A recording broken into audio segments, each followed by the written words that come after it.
They thought I wouldn't notice. Not the missing invitation, not the polite lie about keeping things simple this year. But I did. I noticed everything the moment I saw the picture frame. Turned just slightly, like it had something to hide. I was dusting the shelf like I always do on Sundays, the lemon polish still damp on the rag in my hand. The living room was silent, too silent, the kind that hums when something's been taken. That's when I saw it. The family portrait, the one we took last spring in the park, with the sun high and the children squinting against the light. It sat there as it always had, but the frame, it was crooked. And when I picked it up, I felt it, that cold slip of glass, the sharp edge of truth. My face was gone, neatly cut, not torn, not by accident. The rest of them were all there, smiling, sun-kissed, arms slung over each other like they belonged. But where I should have been, just a blank space, just a gap, as if my absence made the picture better. I stood there, the rag falling to the carpet, staring at that ugly little truth framed in gold. The scissors must have been sharp. You could still see the curve of my shoulder, a ghost of a presence they couldn't erase completely. My hand was still there, resting on the edge of the bench, right beside Emma's shoe. They had cut around it. Cut me out, but left my hand. For a second, I couldn't breathe. Not out of pain, no, that came later. This was something colder, like the last scoop of winter caught in the corners of a forgotten room. They told me it was just going to be them this year. No big plans, Mom, just keeping it small. Said it sweetly with that softness people use when they're lying and don't want to get caught. And I, foolishly, believed them. I didn't ask questions. I didn't push. I just said, "Of course," and packed away the scarf I'd been knitting for Emma. I deleted the grocery list from my phone, the one with all their favorite things. I let it go. But the photo didn't let me go. It sat there, a quiet betrayal in a brushed brass frame. I reached out, traced the jagged line where my image had once been. The glass shifted slightly, cold against my fingertip. And I remembered, the moment it was taken, the way the light fell through the trees, the way Emma leaned into me, her curls sticking to my cheek, the way I thought, just for a second, that I still belonged. But in this version, I didn't. In this version, I was an inconvenience. Snipped away, smoothed over, filed under too much. I set the frame down, gently, like it might shatter if I showed it how I really felt. And then I did something I hadn't done in years. I went looking, not for an apology, not for an explanation. I went looking for the whole picture. The night before, I'd asked if I could bring the lemon torte, the one Joanna used to request every birthday until she married into almond flour and food trends. "Oh, that's sweet, Mom," she said over the phone. "But we're just doing store-bought this time. Less stress, you know? Less stress." I said of course. I always say of course. That morning, I made it anyway. Out of habit. Out of muscle memory. Out of some quiet need to have something of mine in that house. The crust turned out golden, the filling smooth. I let it cool by the window, sun pouring across the counter, as if it too was pretending everything was still warm. At noon, I drove it over, carefully, slowly, balancing it on my lap like it might solve something. I knocked gently. I could hear music from inside, soft jazz, clinking glasses, a burst of laughter. The door opened just wide enough for Joanna's face to appear. "Oh, hi, Mom," she said, then glanced behind her. "We're actually just about to eat. Things are a bit hectic in here." "I won't stay," I said, holding up the torte like a peace offering. "Just thought this might be a nice treat. I used Meyer lemons, the kind Emma liked when she was little." Joanna hesitated. "Just a breath, enough to feel." Then she smiled, small, polite, nothing behind the eyes. "That's thoughtful of you, really. But Greg's on keto now and the girls are, well, trying to cut back." She reached out for the dish with both hands but didn't invite me in. I stood on the porch while she disappeared down the hall with it, her voice trailing behind her, something about "Mom brought dessert," said with a chuckle I wasn't meant to hear.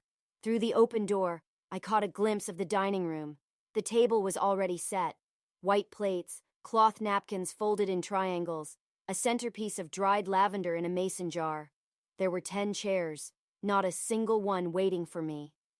Emma passed by the hallway arch, didn't see me. Or maybe she did and pretended not to. She was tall now, so much taller than I remembered. She wore that shade of beige young women call minimalist. She looked like someone who didn't have room for the scent of lemons and sugar. I stepped back. The porch creaked. A voice inside, Greg's I think, asked, "Was that your mom?" And Joanna replied, "Yeah, she just dropped something off. I walked down the steps carefully. The air was warm, but it pressed heavy against my chest. In the car, I sat a moment with my hands on the steering wheel, fingers curled loosely like they were holding something invisible. Something slipping. I didn't cry. I don't cry over cake. But I did glance in the rearview mirror, caught my own eyes, and wondered if I looked like someone who had just been erased. Not cruelly, not even consciously, just softly, like a detail painted over in a house being redecorated. At home, I peeled off my cardigan and laid it over the back of the chair. The kitchen still smelled of zest and eggs and patience. The sink held the mixing bowl. A spoon leaned inside, coated with remnants I'd once scraped clean with a child's finger. I washed it slowly. Outside, a breeze stirred the branches. The sun was lower now. I wiped my hands on the towel, the good towel, and went to the living room to dust the shelves. That was when I noticed the frame, tilted slightly, almost as if the house itself had turned its back. It's strange, the things that go untouched when you're no longer expected. The lemon torte came back 2 days later, untouched.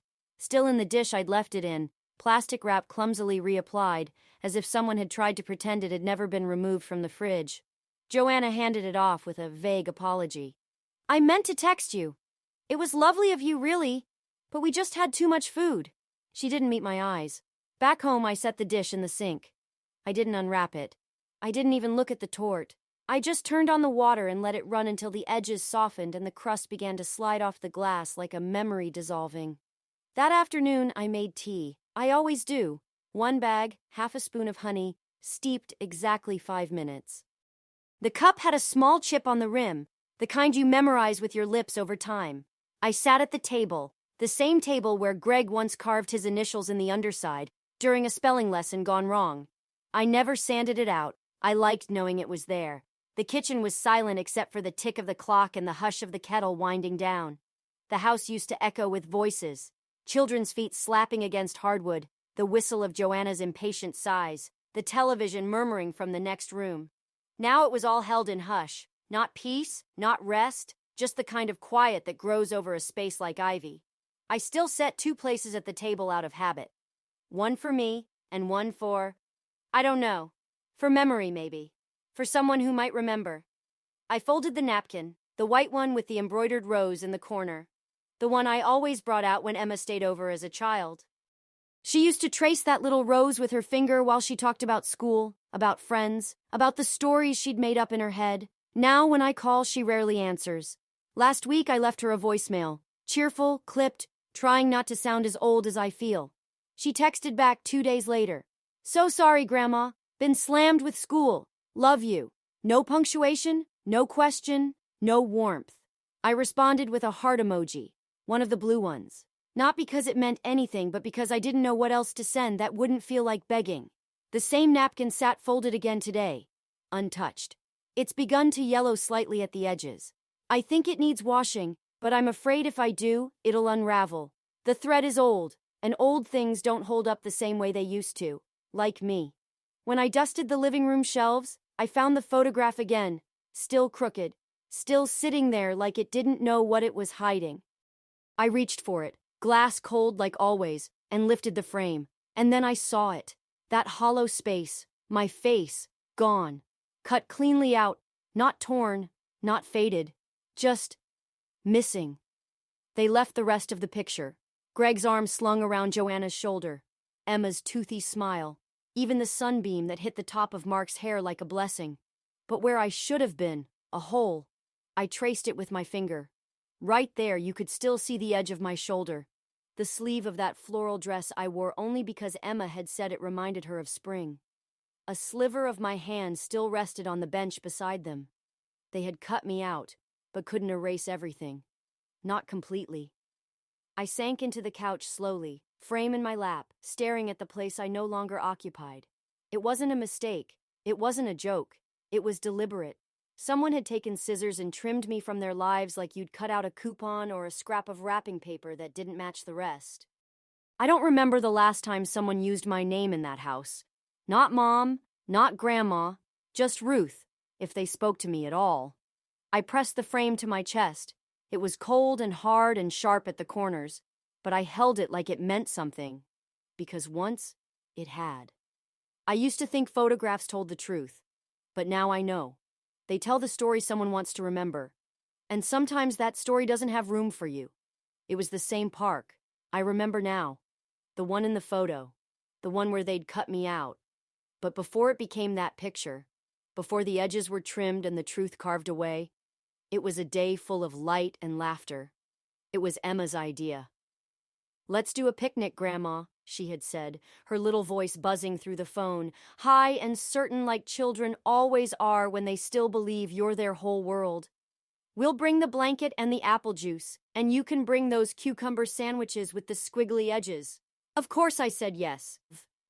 I made everything that morning, sliced the cucumbers thin, just like she liked, cut the crusts off, layered them with dill and butter and wrapped them in wax paper like my mother once did for me. The basket was packed tightly, torte in a tin, juice in a thermos, sandwiches, strawberries, wet wipes, napkins, and a soft cloth I embroidered with forget-me-nots when my hands were steadier. It was April, maybe early May, the kind of day that smelled like blooming lilac and new grass. The air was just warm enough that jackets could be forgotten. I remember the sound of birdsong, insistent and cheerful, and the way Emma's curls bounced when she ran toward me, arms wide, little pink sneakers skidding on the gravel. "Grandma!" she shouted, like I was the only person in the world. She threw herself into my arms so hard I nearly lost balance. Greg laughed, real and unfiltered, and Joanna, for once, didn't check her phone. The sun caught the back of her hair and turned it the color of honey. I remember how full the picnic blanket looked, not with food, but with belonging. Shoes kicked off, wrappers crinkling, Mark reaching for thirds, Emma smearing jam on her cheek and laughing like it was the funniest thing in the world. "Let's take a picture," someone had said. I can't remember who now. Greg waved down a young man passing by with a camera slung around his neck. "Would you mind?" I scooted to the middle. Emma leaned against me, sticky hands in mine. Greg crouched beside her, one hand resting gently on her knee. Joanna perched on the other side. Mark raised 2 fingers behind his sister's head when he thought no one was looking. The photographer counted us down. 3, 2. And right before he clicked, Emma whispered, "I love you, Grandma."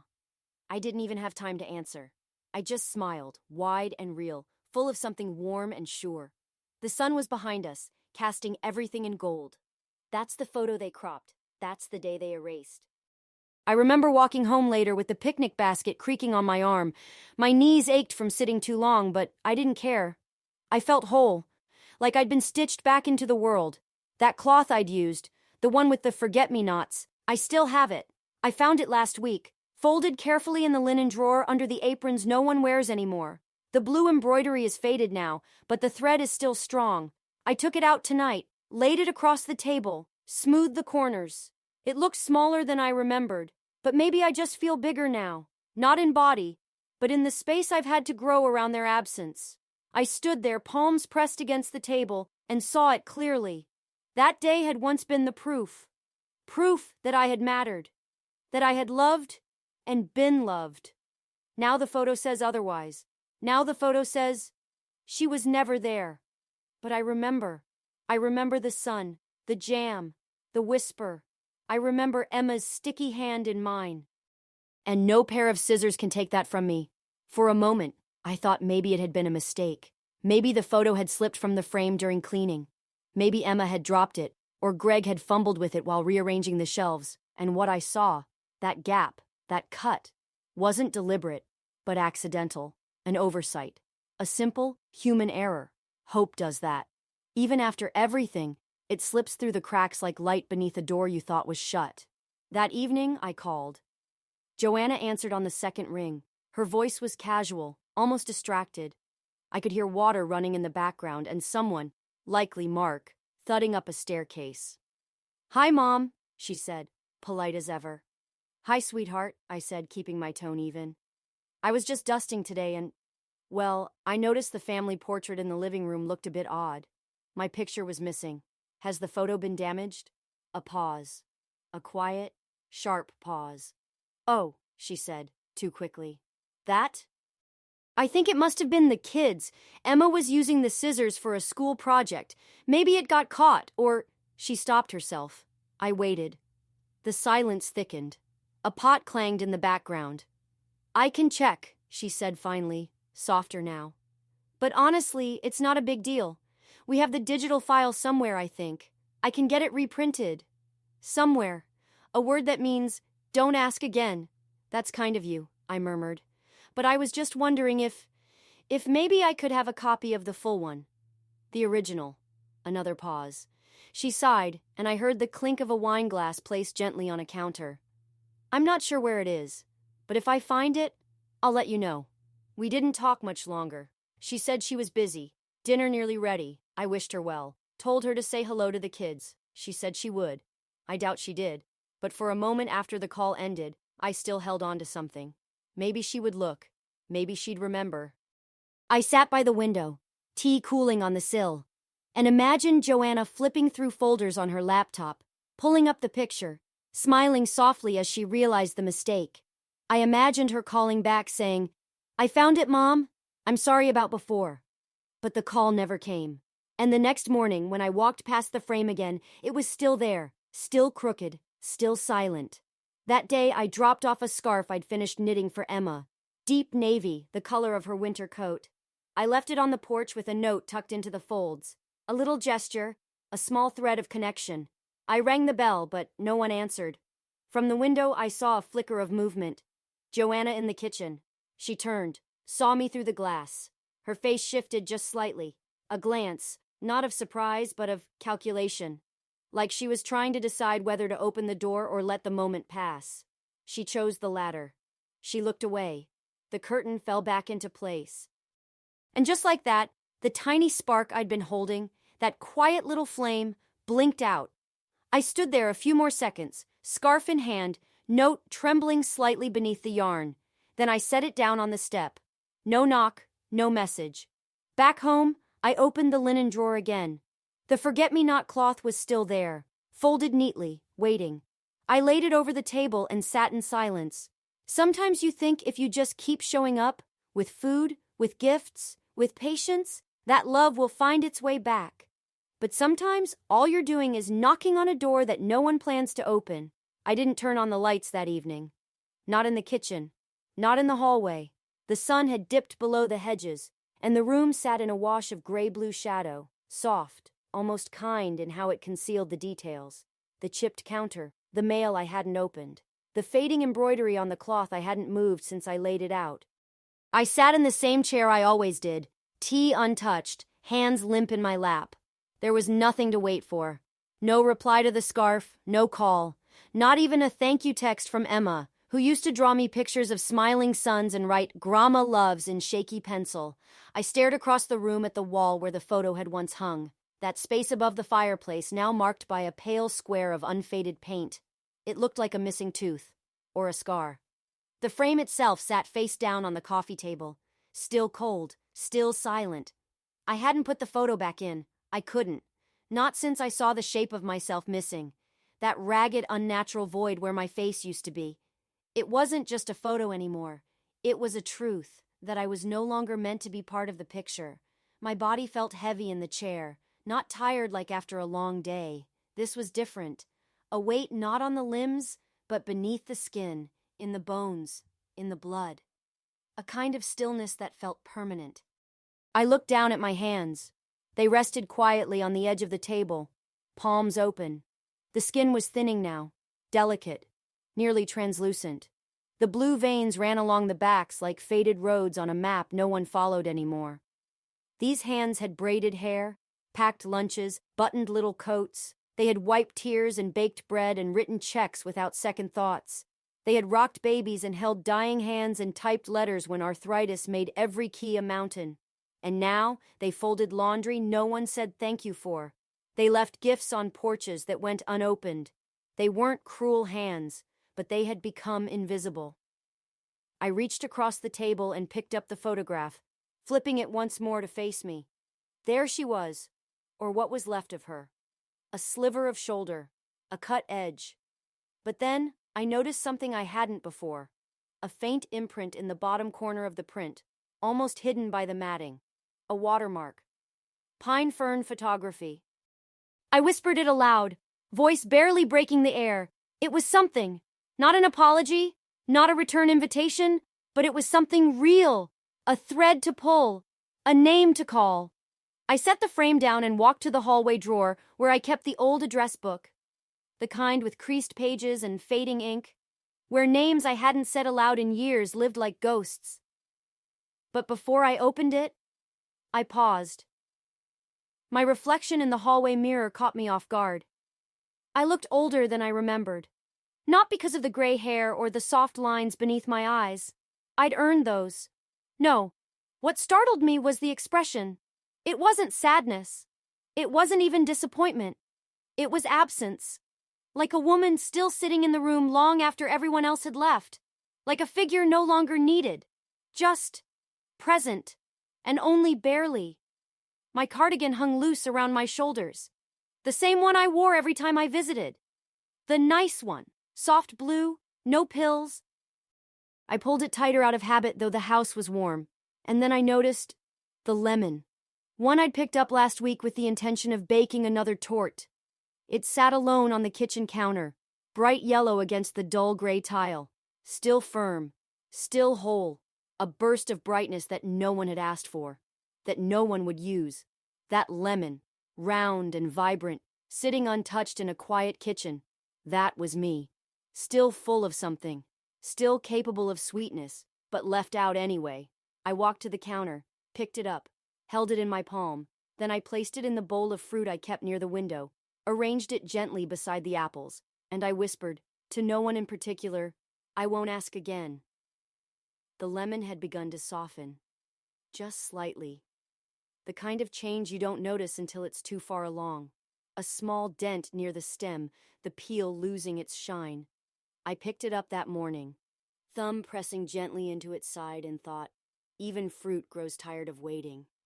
I turned it in my hand, slowly. It was still good, still had juice inside, but it wouldn't last much longer sitting untouched in a bowl. Neither would I. The house was quiet again. No surprise there. The radio hadn't been turned on in days. The phone hadn't rung in longer. I'd stopped checking it after a while. There's only so many ways a silence can repeat itself. But this morning felt different. The silence didn't feel like an absence. It felt like a space I could fill. I walked over to the frame still lying on the table, the cropped photo untouched inside. I stared at that jagged hole, at the hand still visible at the bottom. My hand. It looked almost like a mistake, as if they'd meant to erase me completely but didn't quite finish the job. But it wasn't a mistake. It was a message. I traced the watermark again. Pine fern photography. I don't know what made me notice it now after all this time. Maybe it had always been there, waiting, like a breadcrumb left for me to find when I was ready. The name sounded familiar, vaguely. I remembered the photographer, a young woman with dark curls and soft eyes. She had called me ma'am and complimented my scarf that day in the park. Said the light was just right, that the photo would come out beautifully. I'd believed her. And maybe it had. Before someone decided to cut the beauty out of it. I sat down, the lemon still in my hand, and reached for my old address book. I hadn't opened it in months. Some pages were yellowed, some names crossed out, friends who had moved, passed, faded from view. But I found a page tucked in the back, one I didn't remember writing, a business card, taped in with a bit of old masking tape, the edges curling but the print still clear. Pine fern, family photography, capturing the people who matter. I let the words settle in the space around me. Capturing the people who matter. I thought of the lemon again, whole, full of flavor, but passed over because it didn't fit their menu. I wasn't spoiled. I wasn't broken. I was simply unchosen. Not anymore. I didn't reach for the phone yet. That part would come. But I placed the card on the table, right beside the lemon. Two small things no one had asked for. Still bright, still intact. I folded the blue cardigan over the back of the chair, not carelessly, but with purpose. I wouldn't wear it today. I didn't want to look presentable. I wanted to look like myself. I walked to the window, pulled open the curtain. The morning light poured in, catching on the glass of the frame, making the empty space inside it glow like a wound healing. Maybe they cut me out. But I was never the missing piece. I was the center, the warmth, the one who brought the picnic basket and cut off the crusts and held sticky hands without flinching. And I still had the original thread. I looked down at the lemon one more time, pressed my thumb into it gently, not to bruise, just to remind myself it was real. Then I placed it back in the bowl, right in the middle this time. Let it shine. The phone call took less than 5 minutes. Pine Fern Photography, this is Julia. Her voice hadn't changed, soft and warm, like it was coated in early morning sun. I cleared my throat. You took a family portrait last spring, in Glenwood Park. April, I think. A pause. The sound of keys clicking faintly in the background. Can you tell me the last name? Ellison, I said. But it may have been under my son's name, Greg, or my daughter-in-law, Joanna. Clicking, silence, then, yes, I see it. April 18th. A picnic shoot? That's the one. There was something about her tone when she said it, a faint rise of recognition, like she remembered the day. I hoped she did. I'd like a copy of the original, I said. Unedited, full frame, no crops. Another pause. Oh, she said softly, as if something had just clicked into place.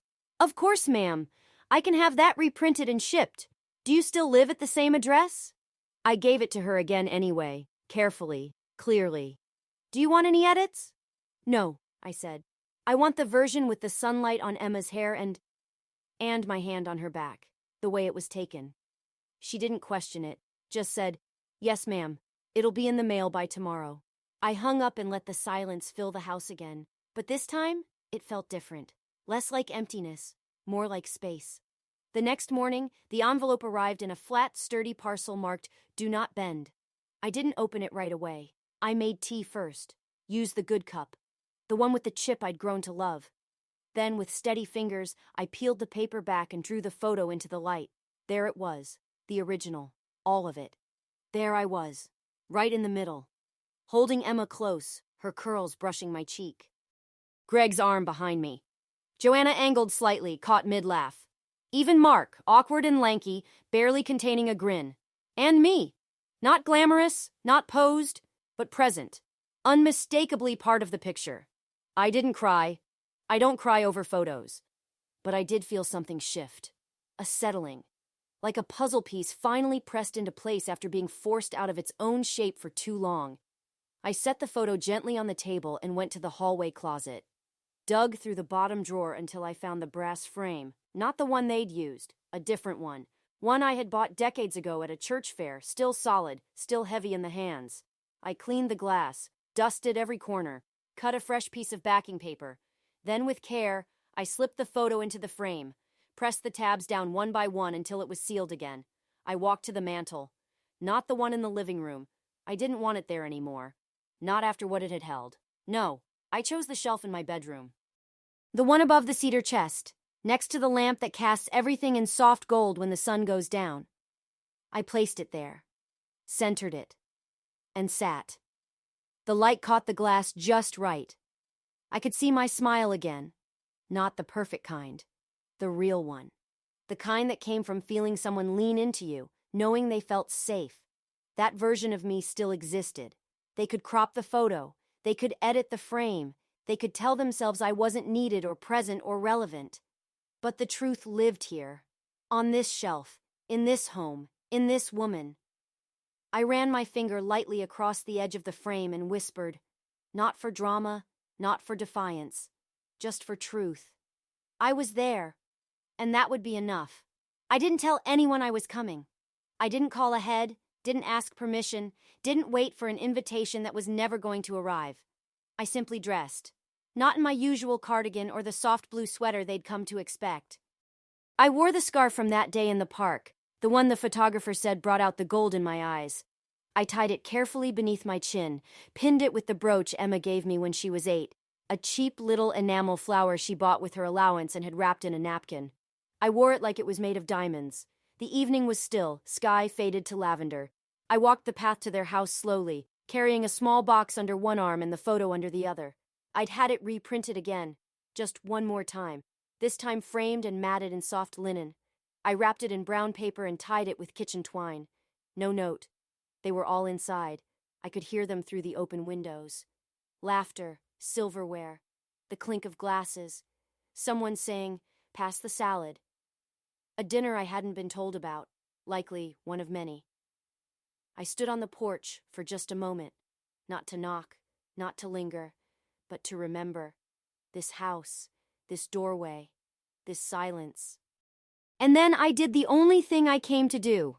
I set the box down gently by the door, placed the photograph on top, the twine forming a cross over the back, and then, without a word, I reached into my coat pocket and pulled out the lemon. Still firm, still whole.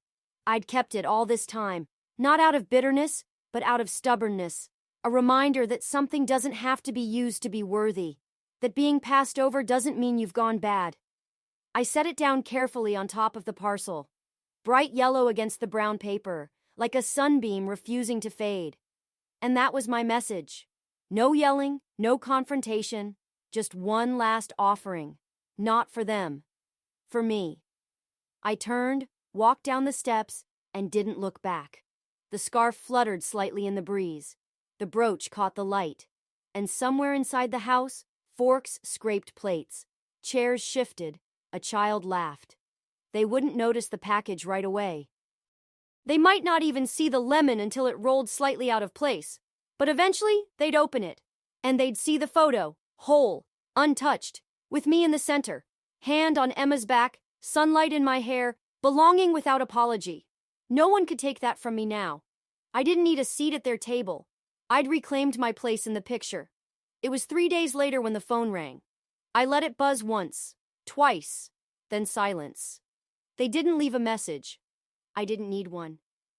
That evening, as the sky dimmed and the gold of the day gave way to gentle gray, I lit a single lamp in the bedroom, the one with the soft shade that casts halos on the walls. The framed photograph sat exactly where I'd placed it, on the shelf above the cedar chest, beside the book of pressed flowers, and the old clock that still ticked just slightly off beat. I stood before it for a while, sipping warm tea, honey, no milk. The kind I used to serve Emma when she had a sore throat and believed I could fix everything with a soft hand on her forehead.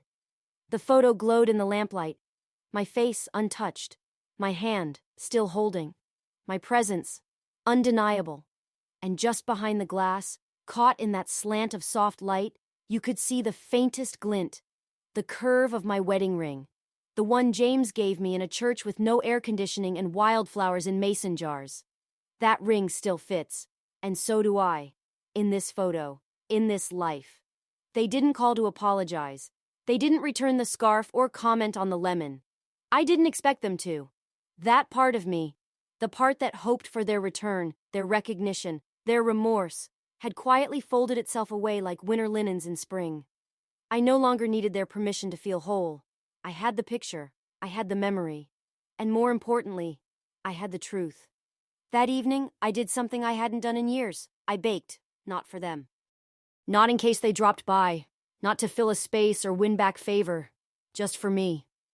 Lemon tort, the same one Emma used to beg for, back when she still believed my love came with magic. The zest stung my hands like it always did.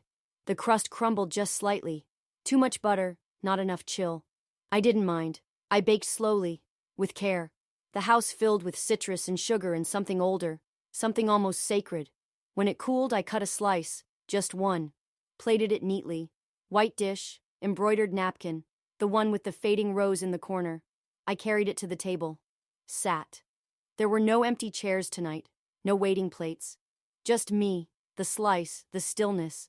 And I savored every bite. The lemon was sharp, the good kind. Not bitter, not dulled. Honest, like truth. I looked over at the fruit bowl, now nearly empty. Only the apple remained. The lemon was gone. Used. Chosen. I smiled softly. Not for anyone. Just because it felt right. Later that night, I pulled out the scarf, the one from the photo, the one I'd worn that evening on their porch. I folded it gently, pressed it into a drawer lined with lavender sachets, and a letter from James I could never throw away. The brooch stayed pinned. One day Emma might ask about it. Or not. But if she does, I'll tell her. Not about the dinner I wasn't invited to, or the picture they cropped. But about the day in the park, when the sun lit her curls like fire, and she leaned into me like I was home. Because that's the version I'm keeping. That's the version framed above my bed. The version they couldn't erase. The final thing I did before turning in was walk to the mantel in the living room. The old frame, the one that once held the cropped version, still sat face down where I'd left it. I picked it up, not with malice, not with grief, just with closure. And I placed it gently in the hallway closet, on the shelf with the candles and the extra light bulbs, the quiet graveyard of things that once mattered too much. Then I wiped the dust from the wall where it had once hung, not to forget, but to begin. That small patch of faded paint caught the lamplight as I passed, just a pale square, unassuming. But it reminded me, you can cut someone out of a picture. You can crop the frame. You can even tell yourself they weren't there. But you can't erase someone who still stands.